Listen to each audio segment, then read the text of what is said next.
Pursuant to the order of the House of January 3, 2025, the chair will now recognize members from lists submitted by the majority and minority leaders for morning hour debate.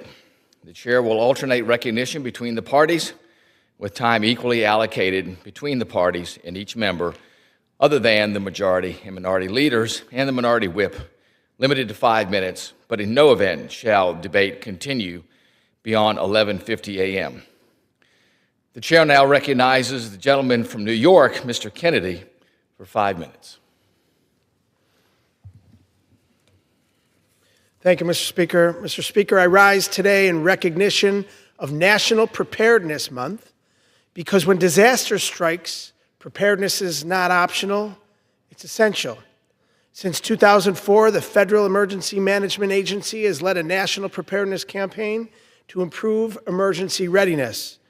From building supply kits to organizing volunteer efforts to raising awareness about emergency alert systems, National Preparedness Month is a reminder that communities can reduce and in some cases prevent devastation. Disasters don't wait for election cycles or budget negotiations. Floods, fires, blizzards, hurricanes, and tornadoes arrive suddenly, shattering lives and testing our nation's resiliency. When these moments arrive, FEMA must be ready to act as the lifeline that millions of Americans depend on, especially as these events are becoming more frequent, destructive, and unpredictable. Last year alone, the United States experienced 27 disasters, costing more than $1 billion in wildfires in the West, flooding in the South, hurricanes along our coasts, tornadoes in the heartland, and blizzards in the North. As a ranking member of the Emergency Management and Technology Subcommittee, I've seen firsthand the importance of FEMA's work and the pressing need to safeguard its mission. This National Preparedness Month, the stakes are much higher. At the very moment when Americans need strong, stable leadership in federal emergency management, some in this chamber and in the White House are pushing to undermine it. Let me be clear. Eliminating FEMA, cutting preparedness grants, or hollowing out the agency's workforce is not just reckless, it's playing politics with people's lives. It leaves families stranded, communities overwhelmed, and local responders without the federal support they desperately need. Preparedness begins locally, with families making plans, schools running emergency drills, local and state leaders building resilient infrastructure, and emergency managers issuing alerts for dangerous conditions. But no city, county, or state can manage the full scale of today's disasters alone. That is why FEMA exists. It is the backbone of our nation's disaster readiness and a bridge to recovery. Now is the time to strengthen FEMA, not to dismantle it. FEMA brings the surge capacity, coordination, and resources that no municipality can summon alone. From housing assistance and debris removal to hazard mitigation and long-term rebuilding, FEMA is the connective tissue of our national preparedness. As members of Congress, we have a duty to ensure our constituents and the communities we represent never have to wonder whether their federal government will be there to support them when disaster strikes. Disasters do not discriminate between red states and blue states. Preparedness is not partisan. It is a shared responsibility and a moral obligation. This National Preparedness Month, we owe it to every family, first responder, and community to ensure FEMA stands ready to help, respond, recover, and rebuild. I yield back. The gentleman yields. The chair now recognizes the gentleman from Pennsylvania, Mr. Thompson, for 5 minutes. Mr. Speaker, as the co-chair of the Bipartisan Career and Technical Education Caucus, I'm proud to be an advocate for CTE and the work we do to support job training, apprenticeships, and CTE programs. Skills-based education provides learners of all ages with career-ready skills, giving individuals the tools to succeed in restoring rungs on the ladder of opportunity. From agriculture to the arts, from marketing to manufacturing, CTE programs work to develop America's most valuable resource, its people. A highly skilled workforce is important to the success of our American economy. That's why, together with CTE Caucus Co-Chair Congresswoman Bonamici, I introduced two bills that increase career counseling for students and adult learners. The Counseling for Career Choice Act would expand K-12 career counseling services and provide more resources focused on financial literacy, registered apprenticeships, dual enrollment programs, internships, and even financing for college or other post-secondary education. Career counseling gives students the tools that they need to make well-informed decisions about their futures.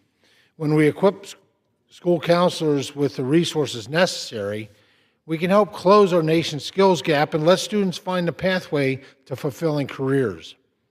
The Counseling for Career Choice Act ensures that middle and high school students are made fully aware of their career and education options prior to graduation, so that they are aware of all the opportunities before them.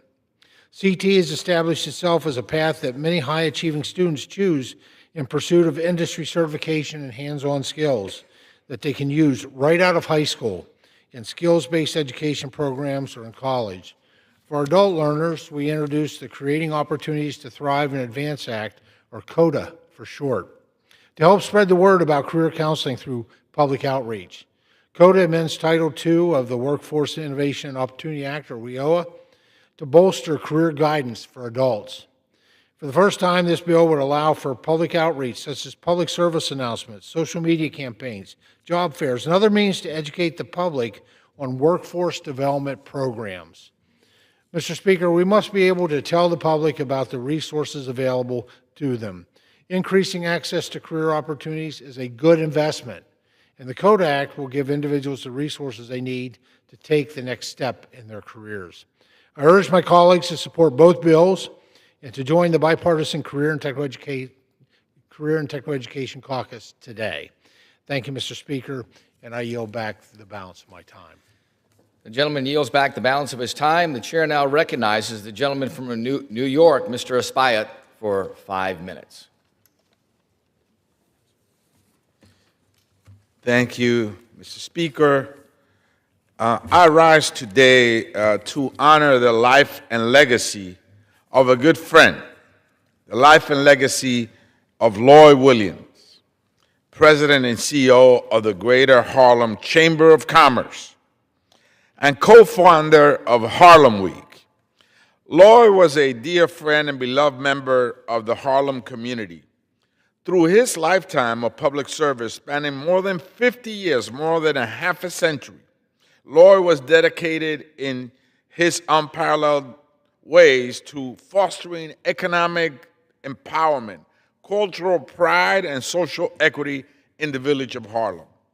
Born in January 16, 1945 in Jamaica, immigrated to New York City at the age of 2, where he was raised in Harlem. Lloyd committed a lifetime of service to the advancement and empowerment of the Harlem communities. In many ways, Lloyd Williams was Mr. Harlem.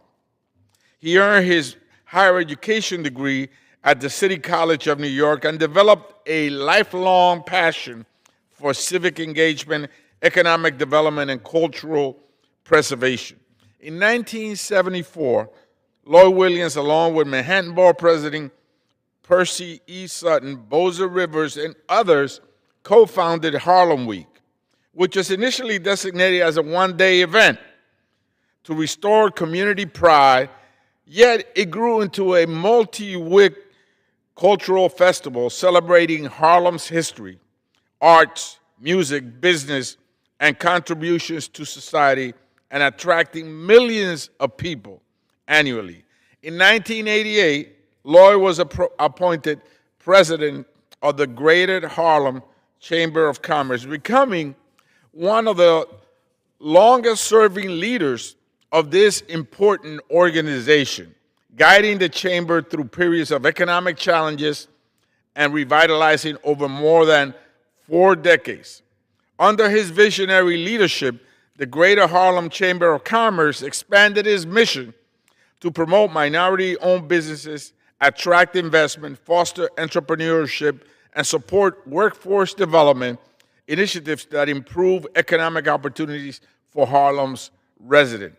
Lloyd championed key social issues, including affordable housing, education reform, health equity, climate change awareness, and bridging the digital divide, working tirelessly to ensure that Harlem's growth was inclusive and reflective of the need of its diverse population.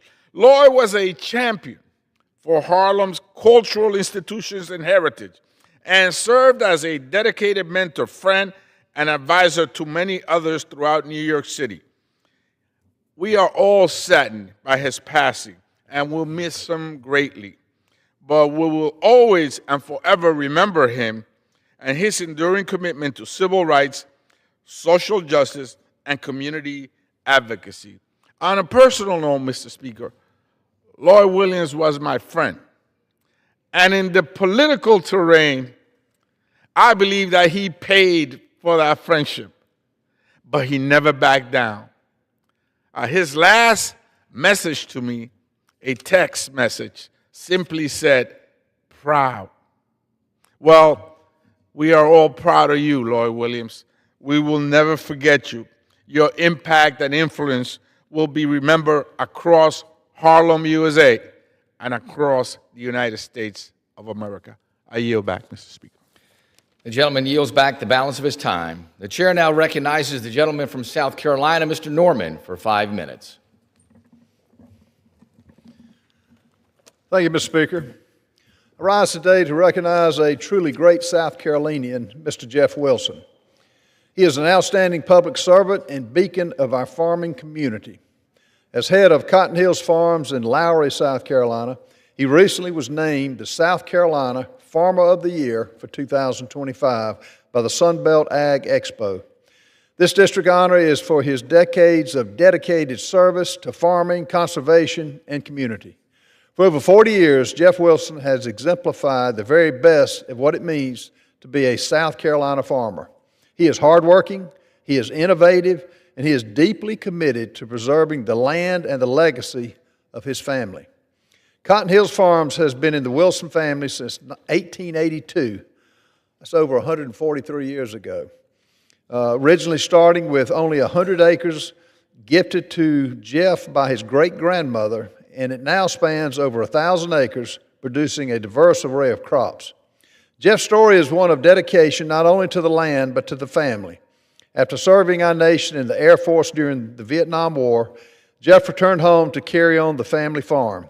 He followed in the footsteps of his father, who took over the farm at the age of 13. And now, 4 generations later, Jeff farms alongside his sons, Jeb and Pete. Jeff has truly been an innovator in the agriculture industry. He has upheld sustainable farming practices long before they were commonplace and adopted no-till methods, cover cropping, and efficient underground irrigation to conserve water and to protect the soil. His commitment to conservation has earned him statewide and national recognition, including leadership roles on the Soil and Water Conservation State Board and the Southeast Region Hall of Fame Award from the National Association of Conservation Districts. Jeff also works outside the family farm. He and his family operate 3 retail markets and a GAP-certified packing facility. These ventures bring the fresh local produce directly to the consumers. Throughout his life, Jeff has been deeply involved in serving his community. He has served 50 years with the Rotarian Club, 30 years with the Young Farmer and Agribusiness Association, and is on the Clemson Extension Advisory Committee. He was also awarded County Conservationist of the Year. Jeff's commitment to education through programs like the annual Farm and Tractor Day and the South Carolina Ag and Art Tour reflect his desire to share the values of agriculture with future generations. Above all, Jeff Wilson's character stands as a shining example of integrity and of gratitude. His faith in our Almighty God and his humility are shown in everything he does, always reminding us of how important it is to give back to our community and to our country. I can personally attest to the genuine and forward-thinking spirit that Jeff brings to every opportunity. His leadership strengthens South Carolina agriculture, it ensures the future of family farming, and honors the heritage that make our state proud. On behalf of the people of South Carolina, I want to thank Mr. Jeff Wilson for his extraordinary contributions to our state, to our city, to our county, and to our country. I pray this work continues to inspire young people to lead by his strong values. And, you know, we just had the tragic passing of a great American, Charlie Kirk, who extolled the values of faith, family, and freedom. Jeff Wilson extols the value that Mr. Kirk extolled for 31 years of his life. Godspeed. I yield back, Mr. Speaker. The gentleman yields back the balance of his time. The chair now recognizes the gentleman from Maryland, Mr. Hoyer, for 5 minutes. Without objection. Mr. Speaker, one of the most important and critical responsibilities any nation has, any community has, any state has, is the education of its children. Mr. Speaker, I rise today to highlight the extraordinary work of an organization from Los Angeles that has lessons for every community in America. Nearly 2 decades ago, then Mayor Antonio Villaraigosa partnered with my good friends, philanthropists Melanie and Richard Lundquist, to launch the Partnership for Los Angeles Schools. Dr. Lundquist is with us today. Their nonprofit is committed to strengthening public schools in some of LA's most underserved and challenging communities. Today, under the leadership of Guadalupe Guerrero, the partnership manages 20 K-12 public schools, serving more than 13,500 students in Boyle Heights, Watts, and South LA. These are not charter schools, but neighborhood public schools working in close collaboration with the Los Angeles Unified School District. The results speak for themselves. When the partnership began, the high school graduation rate in its schools was just 36%. Today, that rate has risen to 92%. The progress does not stop there. This year's partnership schools reached their highest math performances ever and matched their strongest literary results. Following the pandemic, students demonstrated 3 consecutive years of growth in math and 2 consecutive years of growth in reading. Every partnership elementary school advanced literacy, and nearly all of them advanced in math as well. Black and emergent bilingual students, those who have historically faced the steepest barriers, made some of the strongest gains. I had the opportunity to see this outstanding education model at work when I toured Santee High School, one of the partnership's campuses. I was impressed by the students and their learning progress. I was convinced then and am even more certain now that the partnership has created a scalable and sustainable model for schools nationally. The partnership is not only a success for LA, but an example for all America. Their work demonstrates that when we invest in teacher coaching, leadership development, aligned systems of support, and other proven strategies, students